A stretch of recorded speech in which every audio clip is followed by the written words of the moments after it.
बिस्मिल्लाहिर्रहमानिर्रहीम। अस्सलाम वालेकुम नाज़रीन, मैं professor doctor Altaf Hussain Langrial, director Islamic research centre Bahauddin university Multan तुहाडे नाल इस वेले मुखातब हाँ रचनावी TV1 तो जी मैं कुछ गल्लां तुहाडे नाल करदा पिया, इस नूं ज़रा घुट के पल्ले बन लो तो मेहरबानी करो इन्हां नूं दिल दे खास खाने दे विच जा दिओ। काने चो एक सुन के दूए चो नहीं कढ़नियां, बल्कि दोवां कन्नां सुन के आप दे दिल दे जा दो। जिंदगी की इस तेज़ दौड़ दे विच ये काम महज खलूस की बुनियाद पर करेंदे पे असीं भी और नौजवान भी। इस उत्ते कोई ना तो कोई तनख्वाह मिलती पी है, ना कोई इदारा है, ना इस नूं ना सानू, लेकिन बस अपनी माँ बोली दे नाल एक खलूस और मुहब्बत का ताल्लुक और उसनूं अपने बिरावां दे फैलाउण वास्ते, उस दे बारे दे विच मालूमात देण वास्ते, उस दे बारे च आगाही देण वास्ते वो दौर अज दा दौर वो दौर है जिस दे विच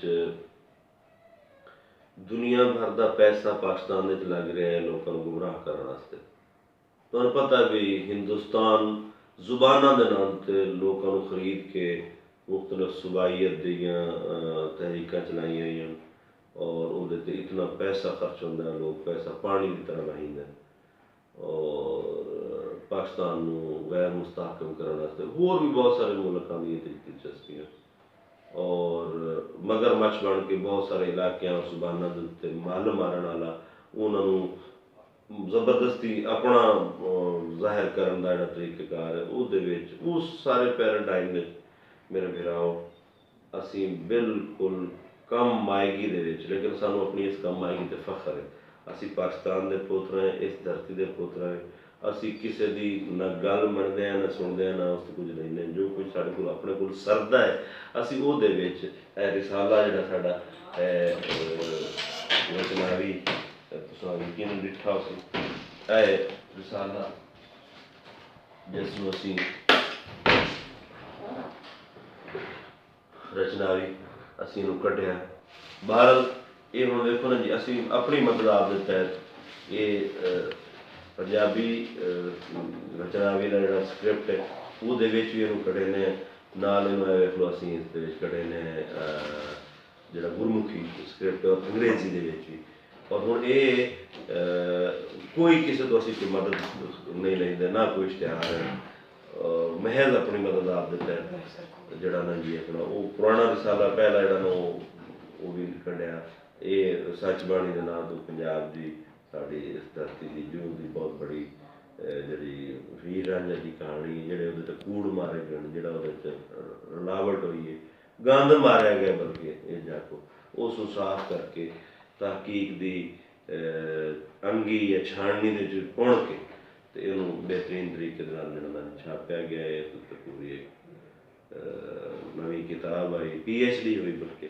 लेकिन मैं तो अदना जहा खादम हाँ अपनी मां बोली का रचनावी का, तो कोशिश तो करें तुस थोड़ा रलो नाल, असी थोड़े को पैसे नहीं मंगते हैं, ना असी कोई इस पैसों का कोई ज़्यादा रौला है नहीं। मैं ये अपने मोबाइल तो काम शुरू किया है, मोबाइल से वीडियो बनी तो अपलोड कर देंदा ते वो नाच ना जाने आंगन टेढ़ वाली गल है कि जो काम नहीं करना वो आखसी बई मैं नहीं कर सकता, ये वो ना नामन तेल होगा ना राठा नाचेगी। मैं तुझे आख दो भी अपने खाण के देखे वो अपने ढेर सारे पर जदीद पैराडाइम की गल करने की जरूरत है। तो असी तो आख्या भी जिस साढ़े को कख है तो अभी कख तो शुरू कर देना, लख का मुतालबा नहीं करना।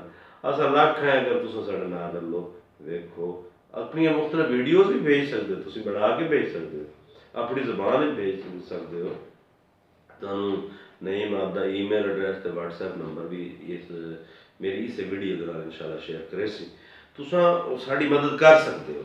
तुसी अपने मालां दियां, मैनूं कल याद है मैनूं बेगम भी दस्सदी है कि शेक्सपियर ने ना या किसी होर एक अंग्रेजी राइटर ने अपने किसी जानवर की शादी की और उस उत्ते पूरा उस लिखा। मैनूं याद आ गया कि भले वेले मेरे नाल एक डखना ढोल वगेला होंदा जी, उस आपदे बच्चे की शादी की है रेडियो ते, और कई जरा 9 महीने वो बच्चे की शादी चलती रही।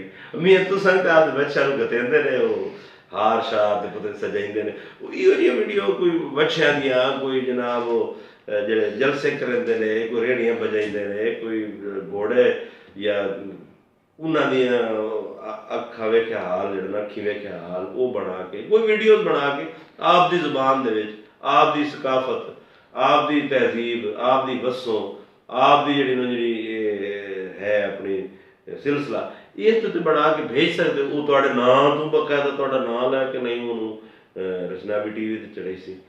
ये कोशिश है अपने आप जिंदा रखने की। अगर मेरा ख्याल है कि तुम जिंदा रखना चाहते हो तुम अपनी माँ बोली को तो इस तरह करो। और अगर तुम चाहते हो कि नहीं अस तो मार गया से अस तो खाले च पे उस दान तरह है जिसमें इटो हियां दे के सला दे के उठाइंदे सला दे के उठावन की जरूरत काई नहीं। अगले लोग जरा ना जी हुण दादा पालन की कोई जरूरत नहीं है।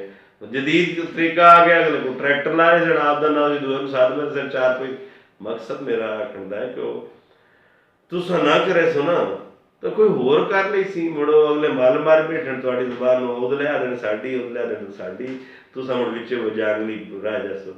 मियाँ जी जांगली जंगल वादे तो बचना चाहते हो। कोई आप दा नाम तुहाडा नाम रचनावी रावी चना नीली व्याह है, ये 5 दरियावां दी असल पंजाबी जुबान रचनावी जिसका नाम दे विच सारा कुछ आउंदा है। तुसीं जे इस पंजाब के असल मालिक जे तुम आप की पछाण नहीं करवाना चाहते हो तो मुड़ किसी होर करवानी। तो किसी डांगा गद के उत्ता कोई नहीं कढ़ना, तो डांगा नाल फेस सन अगले मरे से तुम आप तो मरते जासो।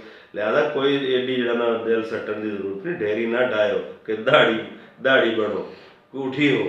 आप दा ना आप रोशन करो, आप दी ना आप दी जबान जिंदा करो, आप दी जबान बोलो, आप दी जबान लिखो, आप दी जबान वीडियो बनाओ, इदे सट्टो इनू गलो ये तुहाडे नाम तो जरा ना इनू छाया करे सी, इस आप टीवी दी करे सी। वैसे तुस आप दे जरा ना ये काम जरा ना करो, रलो बांह बेली बनो, इंशाअल्लाह तुहाडा नाम बड़ा उच्चा हो सी। बाकी साडा पाकिस्तान जिंदाबाद, साडा पंजाब जिंदाबाद।